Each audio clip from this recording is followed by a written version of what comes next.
Abra a sua Bíblia na primeira carta de Pedro, no capítulo 4. Primeira carta de Pedro, capítulo 4. Vamos ler do versículo 1 ao versículo 11.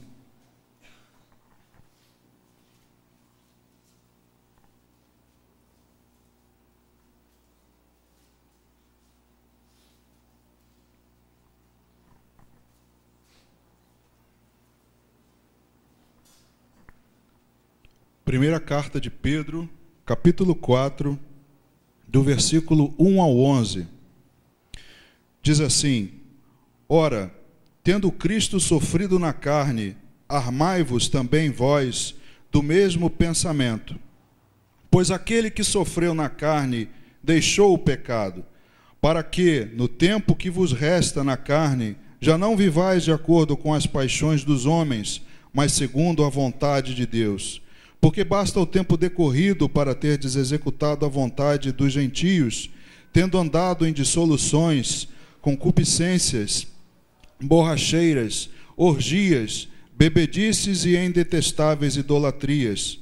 Por isso, difamando-vos, estranham que não concorrais com eles ao mesmo excesso de devassidão, os quais hão de prestar contas àquele que é competente para julgar vivos e mortos. Pois, para este fim, foi o evangelho pregado também a mortos, para que mesmo julgados na carne, segundo os homens, vivam no espírito segundo Deus. Ora, o fim de todas as coisas está próximo. Sede, portanto, criteriosos e sóbrios, a bem das vossas orações. Acima de tudo, porém, tende amor intenso uns para com os outros, porque o amor cobre multidão de pecados. Sede mutuamente hospitaleiros, sem murmuração, servi uns aos outros, cada um conforme o dom que recebeu, como bons despenseiros da multiforme graça de Deus. Se alguém fala, fale de acordo com os oráculos de Deus. Se alguém serve, faça-o na força que Deus supre, para que, em todas as coisas, seja Deus glorificado por meio de Jesus Cristo, a quem pertence a glória e o domínio pelos séculos dos séculos. Amém. Amém, Deus. Obrigado, Senhor, pela Tua palavra. Obrigado, Deus, porque a partir desse momento esperamos ansiosamente receber a Tua direção. Precisamos, ó Deus, como louvamos aqui, ouvir a Tua voz. Precisamos aprender contigo. É para isso que estamos aqui a partir desse momento, Senhor. Fala ao nosso coração. Não queremos ouvir doutrinas humanas, nem filosofias, mas queremos ouvir a voz que vem do Senhor. Para isso, ó Deus, eu me coloco nas Tuas mãos. Ó Deus, que eu sirva como um instrumento, ó Pai, para que os Teus irmãos, os meus irmãos, os Teus filhos, sejam abençoados, recebam a direção, que haja edificação no nosso meio, que o Teu Espírito tenha total liberdade. Derrama, ó Deus, o poder dos céus sobre a vida dos meus irmãos. Pai Santo, nós rogamos ao Senhor e desde já te agradecemos, em nome de Jesus. Amém. Pode sentar, irmão. Pedro escreve uma carta que fala muito sobre sofrimento. Já em outras oportunidades nós pudemos estudar a primeira carta de Pedro, e como nós falamos aqui antes de orar, há muito sofrimento nos dias de hoje. À medida que o fim se aproxima, as coisas parecem que têm se estreitado, muitos problemas, muitas angústias. E Pedro escreve essa carta a pessoas que sofrem, a pessoas, ele diz lá no início, aos forasteiros da dispersão, pessoas convertidas que estavam afastadas, dispersas, e que sofriam perseguição. Então é uma carta dirigida a pessoas que sofrem. E eu recomendo que sempre que alguém estiver com esse sentimento de que está sofrendo, que leia a primeira carta de Pedro. Leia toda a Bíblia, mas a primeira carta de Pedro fala muito sobre sofrimento. E nessa carta nós encontramos também trechos muito conhecidos. Nós encontramos, além da abordagem sobre o sofrimento, nós encontramos alento para a nossa vida. Nesse momento difícil, Pedro escreve à igreja, nesse momento difícil, procurando dar a eles alento, alegria, ânimo, E Pedro dá ensinamentos tremendos que alguns já conhece bem. Primeiro, no capítulo 2, versículo 9, Pedro diz assim: vós, porém, sois raça eleita, sacerdócio real, nação santa, povo de propriedade exclusiva de Deus, a fim de proclamardes as virtudes daquele que vos chamou das trevas para a sua maravilhosa luz. Pedro, então, diz a eles que, apesar de todo o sofrimento, ora, eles são raça eleita, são sacerdotes do rei, são povo de propriedade exclusiva de Deus. Veja que coisa maravilhosa, que ânimo, que injeção de ânimo numa pessoa que está sofrendo, porque nós tomamos conhecimento do que somos diante de Deus, do que somos para Deus.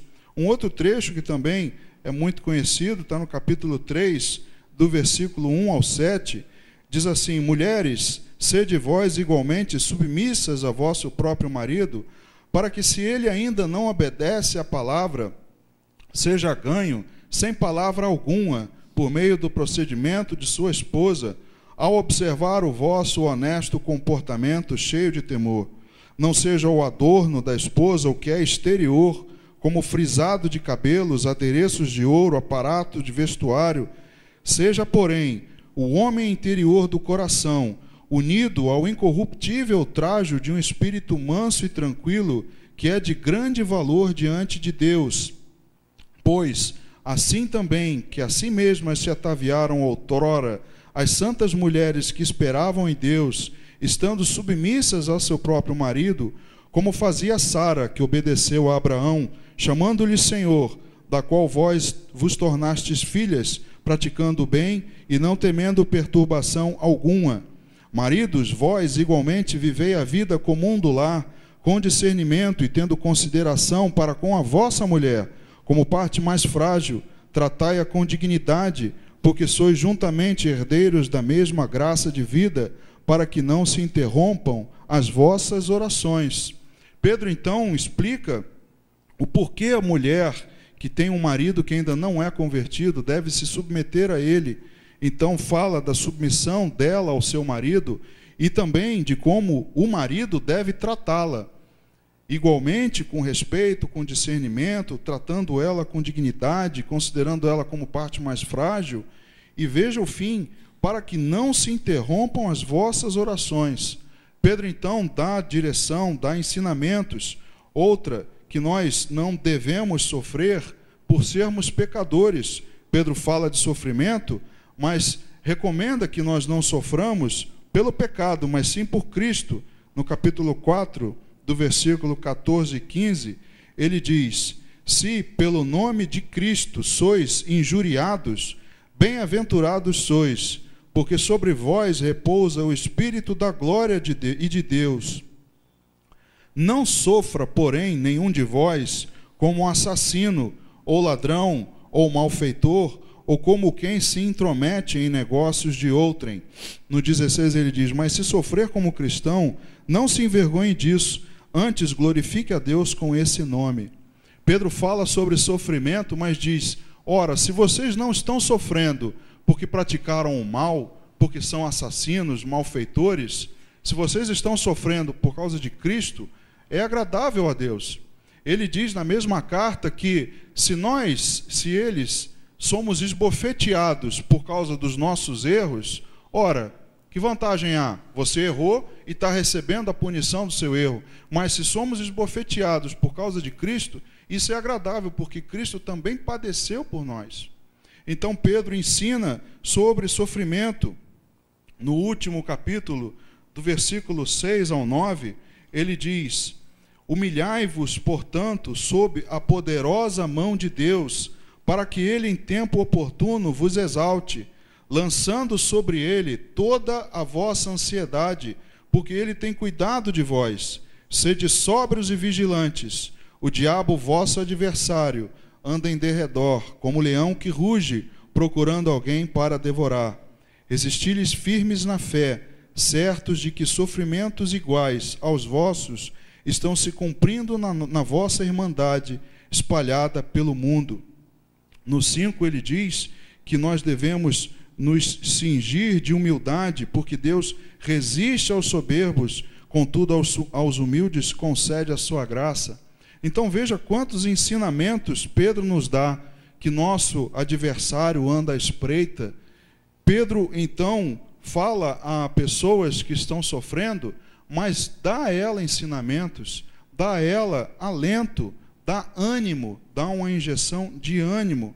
Então é, sem dúvida, uma carta de encorajamento em tempos difíceis e de aprendizado do que somos no reino de Deus. Os tempos são difíceis, irmãos, e eu disse no início que, aparentemente, nós temos, talvez os tempos sejam mais difíceis do que outrora, né, do que antigamente. As coisas acontecem muito rápido, as transformações são muito rápidas. Para você ter uma ideia, eu estava lendo a Bíblia, a história do povo hebreu, e eles passaram 4 séculos depois de José no Egito, 400 anos. Mas eles entraram lá com animais, com carroças, e saíram de lá, diz o livro de Êxodo, com animais, com carroças. Houve evolução nesses 400 anos? Eu creio que sim. Mas, à medida que o tempo passa, as transformações e as mudanças são tão mais rápidas que nos causam, trazem, né, a reboque, também muitas angústias, muitos sofrimentos para nós.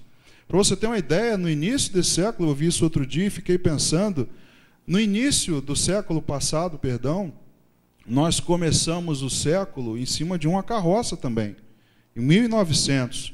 No ano 2000, estávamos já com foguete. Veja a evolução nesses últimos 100 anos. E eu creio, irmãos, não estarei aqui para ver, e acredito que nenhum dos irmãos, tá? Mas eu acredito que fecharemos esse século, talvez povoando Marte. Não é impossível, já há previsão, já há missões tripuladas a Marte. Veja quanto avanço, à medida que o tempo vai avançando, se aproximando do fim, as transformações vão sendo cada vez mais rápidas. E isso traz também consequências, não só climáticas, mas também para a nossa vida. Então parece que nunca tivemos tanta angústia como antigamente. Os tempos são difíceis, mas é momento de aprendizado. E Pedro ensina nesse capítulo coisas importantes sobre a nossa vida cristã, coisas que Cristo deseja de nós. Voltando lá na primeira carta de Pedro, no capítulo 4, agora no versículo 7, ele diz: ora, o fim de todas as coisas está próximo. Sede, portanto, criteriosos e sábios, a bem das vossas orações. Na versão NVI, ele diz assim: o fim de todas as coisas está próximo. Portanto, sejam criteriosos e estejam alertas. Dediquem-se à oração. Na Almeida Corrigida Fiel, e já está próximo o fim de todas as coisas. Portanto, sede sóbrios e vigiai em oração. Jesus está próximo, o fim está próximo. Isso não há surpresa para nós. É surpresa para alguma de vocês aqui que o fim está próximo e Jesus está voltando? Não há nenhuma novidade quanto a isso. Vamos ler 2 versículos. Mateus capítulo 24, versículo 13 e 14. Mateus capítulo 24,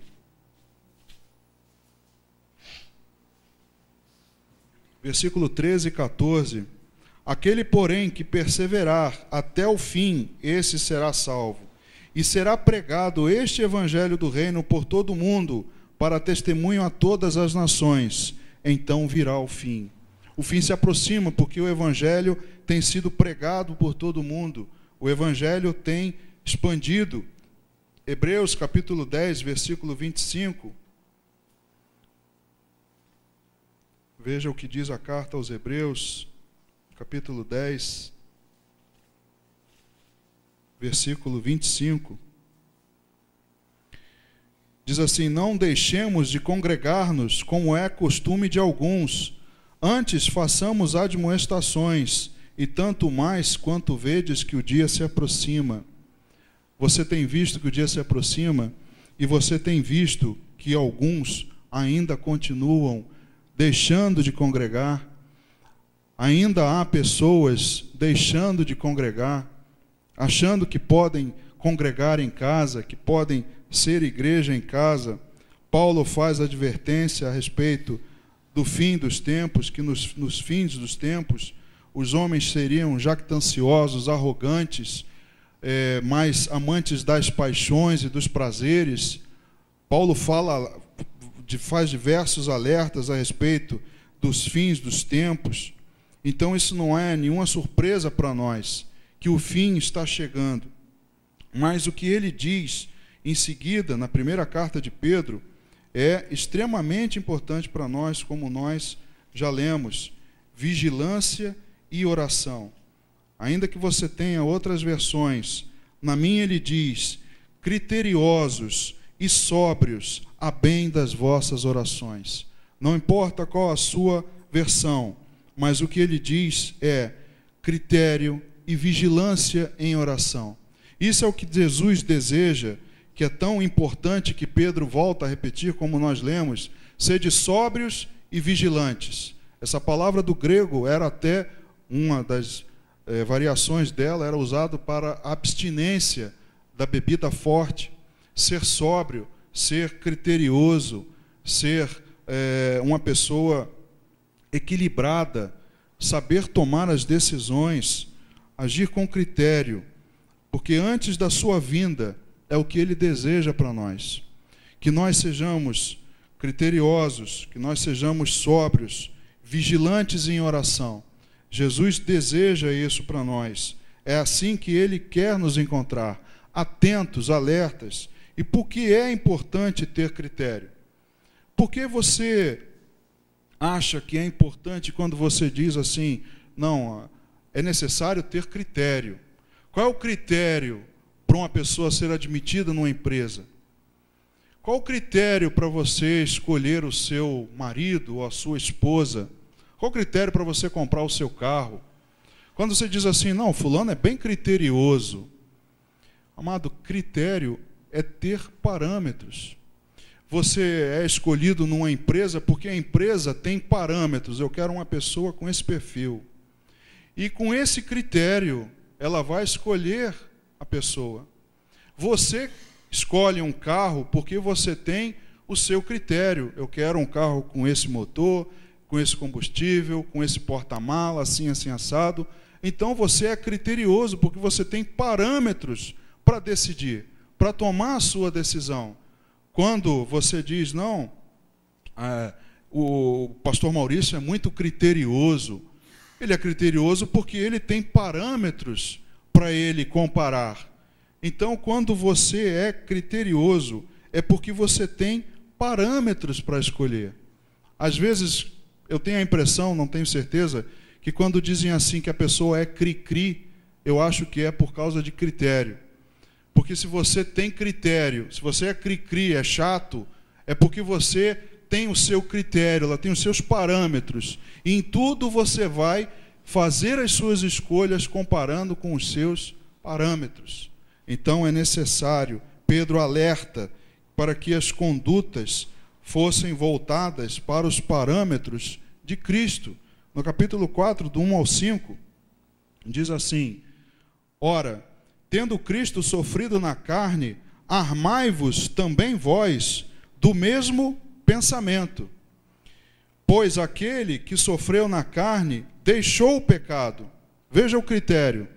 Tenha o mesmo pensamento, pois aquele que sofreu na carne deixou o pecado, para que no tempo em que vos resta na carne, já não vivais de acordo com as paixões dos homens, mas segundo a vontade de Deus. Veja o critério. Pensamento de Cristo, vontade de Deus, que você não viva mais de acordo com as paixões dos homens. No 13 ele diz: porque basta o tempo decorrido para terdes executado a vontade dos gentios. O critério do mundo já passou, meu irmão. Já passou, já basta o tempo que você viveu antes como mundano, fazendo as suas escolhas com os critérios mundanos. Já passou essa época, tendo andado em dissoluções, concupiscências, borracheiras, orgias, bebedices e indetestáveis idolatrias. Por isso, difamando-vos, estranham que não concorrais com eles ao mesmo excesso de devassidão, os quais hão de prestar contas àquele que é competente para julgar vivos e mortos. O mundo estranha porque você é cri-cri, porque você agora tem um critério de Deus. O seu critério tem que ser o de Deus, o da palavra de Deus. Esse tem que ser o seu parâmetro a partir de agora. E o mundo estranha porque você não concorre com ele ao mesmo excesso de devassidão, porque o critério dele é outro. O critério dele é mundano. O critério dele é de concupiscência, dissolução, orgia. Esses são os critérios mundanos. Então é necessário que nós tenhamos os parâmetros de Cristo. Se você vai escolher um marido, critério está aqui. Como eu vou escolher? Com que eu vou comparar? Com o que Paulo disse, nós lemos aqui, que o marido seja assim, assim, respeite a mulher com dignidade. Se você vai escolher uma esposa, que ela seja assim, não ataviada com adornos exteriores, mas com um trajo manso de um espírito, com boas obras. É isso que você tem que ter critério. E nessa época do ano, sempre tem o risco das pessoas quererem alterar os parâmetros, né? Às vezes, quando você vai fazer uma escolha e não passa, você sempre tem vontade de mudar o parâmetro. Então, na época do carnaval, tem sempre algum engraçadinho que quer mudar o critério, né? Não vou mais comparar com a palavra. No carnaval, acho que dá para levar o meu filho num clubinho para pular o carnaval. É uma coisa inocente, só criança, vou botar lá uma fantasia nele, né? Tem outras crianças, é tudo inocente, vamos lá pular no carnaval. Sempre tem alguma igreja, um pastor engraçadinho que inventa, não, vamos na terça-feira, vamos fazer um baile aqui gospel de fantasia, né? Um baile de máscaras, ou então vamos aí um bloco gospel, né? Sempre tentam mudar o critério. Meu amado, o critério é a palavra de Deus. Se você não encontra isso na palavra de Deus, fuja, porque é critério mundano. Então, não vivamos mais, chega, já passou esse tempo decorrido para executar a vontade dos gentios. Agora o nosso critério é a palavra de Deus. Amém? O que ele diz também é que nós devemos ser vigilantes em oração. Nós devemos tomar cuidado, irmãos, com as sobrecargas. Abra lá em Lucas, capítulo 21. Lucas, capítulo 21, do versículo 34, vamos ler até o 36. Aí no PowerPoint só está o 34.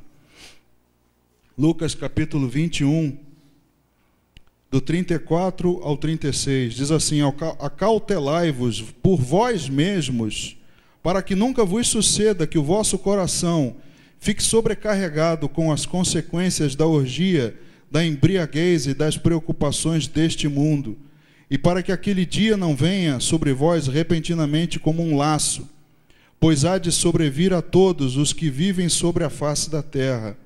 Vigiai, pois, a todo tempo, orando, para que possais escapar de todas estas coisas que têm de suceder e estar em pé na presença do Filho do Homem. Tome cuidado por vós mesmos, pela sua salvação, que não suceda que o seu coração seja sobrecarregado pelas preocupações do mundo e pelas influências mundanas. Vigie, orando, sempre, para que, quando o dia vier, repentinamente, para que você não perca, não deixe, não fique de fora, que não escape de você a sua salvação, para que você esteja diante de Deus, em pé, na presença do Filho do Homem. Então, cuidado, devemos tomar o cuidado com as sobrecargas que o mundo muitas vezes causa em nós, e vigiar sempre em oração, para que isso não suceda. E aí eu te pergunto, quantas vezes nas orações você tem se mantido vigilante quanto a isso?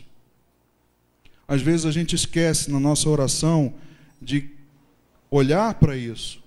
A gente se preocupa tanto com o nosso problema financeiro, ou com o problema do nosso filho, ou com isso, ou com aquilo outro, mas nós não nos lembramos de vigiar em oração a respeito disso, de tomar cuidado com os tempos difíceis que nós passamos, das influências que o mundo tenta colocar sobre nós. Nós não vigiamos em oração. E quem não vigia tem seus pertences roubados. Você, quando está alerta, a chance de você ser roubado é muito menor. Você sabia disso? Te dar um conselho: não atenda ao celular na Avenida Presidente Vargas. Não atenda ao celular sentado no ônibus na janela na Avenida Presidente Vargas. Nem Rio Branco, nem lugar nenhum. Porque você fica distraído. E eles roubam você fácil. Mas se você estiver atento, não atender telefone, eles observam, eles procuram aquele que está desatento. E quem não vigia tem os seus pertences roubados. Veja lá em Apocalipse, capítulo 16, versículo 15. Já estamos terminando. Apocalipse 16, versículo 15. Diz assim: eis que venho como vem o ladrão. Bem-aventurado aquele que vigia e guarda as suas vestes, para que não ande nu e não se veja a sua vergonha. Bem-aventurado aquele que vigia e guarda as suas vestes. Porque se você não vigia, eles deixam você pelado, deixam você nu, com as suas vergonhas de fora, e você é que é envergonhado. Então, se você vigiar, você não tem os seus pertences roubados. Quando você vai a um restaurante e você cuida da sua bolsa, você não é roubado. Mas quem não cuida, esse é que é o alvo do ladrão. Continuando, Pedro diz: devemos ter amor uns para com os outros antes do fim. No versículo 8 ao 10, ele diz assim: acima de tudo, porém, tende amor intenso uns para com os outros, porque o amor cobre multidão de pecados. Sede mutuamente hospitaleiros, sem murmuração, servi uns aos outros, cada um conforme o dom que recebeu, como bons despenseiros da multiforme graça de Deus. Nós somos apenas mordomos, despenseiros, que cuidam dos dons que Deus nos concedeu. E os dons são para servir a igreja. Aqui no louvor o Lucas falou isso. Nós devemos nos unir em oração, porque os tempos são difíceis. Nós devemos nos unir para nos encorajar mutuamente. Nós devemos nos amar intensamente uns aos outros. Os dons são para isso. Não murmurar, versículo 9, não murmurando, né? Sede mutuamente hospitaleiros, sem murmuração. Cuidar uns dos outros, servir uns aos outros, sem murmurar. Deus abomina a murmuração. Nós devemos servir uns aos outros para que nós não sejamos saqueados em tempos de corrupção e perversão. Se nós nos mantermos unidos em oração, você vigia comigo, eu vigio com você, e eu posso te alertar: irmão, vigia, porque eu tenho visto isso, isso e isso, e pode suceder que o irmão seja saqueado, e da mesma maneira você faz isso comigo. Então nós servimos uns aos outros. E no versículo 11, ele diz assim: se alguém fala, fale de acordo com os oráculos de Deus. Se alguém serve, faça-o na força que Deus supre, para que em todas as coisas seja Deus glorificado por meio de Jesus Cristo, a quem pertence a glória e o domínio pelos séculos dos séculos. Amém. Deus nos dá tudo o que precisamos. Se nós falamos alguma coisa, falamos de acordo com os oráculos de Deus. O nosso critério de escolha sobre o que vamos falar é a palavra de Deus. Então, se vamos falar, falemos de acordo com a palavra de Deus, que Ele já nos deu. E Ele nos sustenta com o seu poder. Se eu sirvo, faça-o na força que Deus supre, para que em todas as coisas ele seja glorificado. Então, se nós servimos com a força que Deus nos dá. Se nós sofremos com a força que Deus nos dá, porque é Ele quem tem nos suprido, é Ele quem tem nos sustentado. Então veja quantas coisas Pedro diz nesses 11 versículos do capítulo 4. Quantas coisas ele nos ensina quando estamos sofrendo, do que nós precisamos fazer, do que nós somos diante de Deus. Então eu recomendo a você, leia a primeira carta de Pedro toda e seja criterioso pela palavra de Deus. Não ande sucumbindo, fazendo concessões ao mundo. Seja criterioso pela palavra de Deus. Basta, faça como Pedro, basta do tempo em que nós seguimos os padrões mundanos. Basta disso. Cuidado com as sobrecargas. Vigie em oração. Os tempos são difíceis. Nunca nós tivemos tanta tribulação, tanta falta de tempo, tantas despesas, tanta dificuldade em sustentar o lar. Eu fui no mercado, depois que eu voltei, eu fiquei espantado. Como é possível uma pessoa comprar um tomate a R$10 o quilo? Meu irmão, como é possível isso? Como é? O dinheiro não dá para nada. Eu até falei com a minha mulher, a gente tem que fazer uma horta em casa. Vamos fazer uma horta, vamos arrumar um jeito de plantar tomate, alho. Alho, eu vi alho a R$38 o quilo, meu irmão. Você acredita nisso? Nem que fosse de ouro. Nunca houve tempo tão difícil de viver, tanta tribulação. Então vigie em oração. Peça nas suas orações, Senhor, me ajuda a vigiar. Não permita que essa sobrecarga venha sobre mim, que eu permita que o mundo acabe me contaminando, que eu mude os meus critérios, que eu acabe fazendo concessões por causa dessas dificuldades. Não murmure, Deus odeia murmuração. Leia na Bíblia o exemplo quando o povo começava a murmurar pelo maná, por causa do maná. Vocês estão reclamando, é carne que vocês querem? Tudo bem, vou dar carne a vocês. Até sair pelos narizes. Deus abomina a murmuração. Deus não suporta a ingratidão. Exemplos e lições, conselhos para nós, porque o Senhor já vem. E nós clamamos, Maranata, vem, Senhor. Volta, Senhor, porque o Senhor tem essa promessa e eu não sei se eu terei o privilégio de ser arrebatado. Eu não sei se terei o privilégio de ver o Senhor voltando nos ares e eu ser arrebatado. Eu não sei se eu vou morrer, se Ele voltará depois da minha partida. Eu não sei. Mas os tempos são difíceis e o fim está próximo. E nós devemos observar e olhar para esses conselhos que Pedro coloca na sua carta.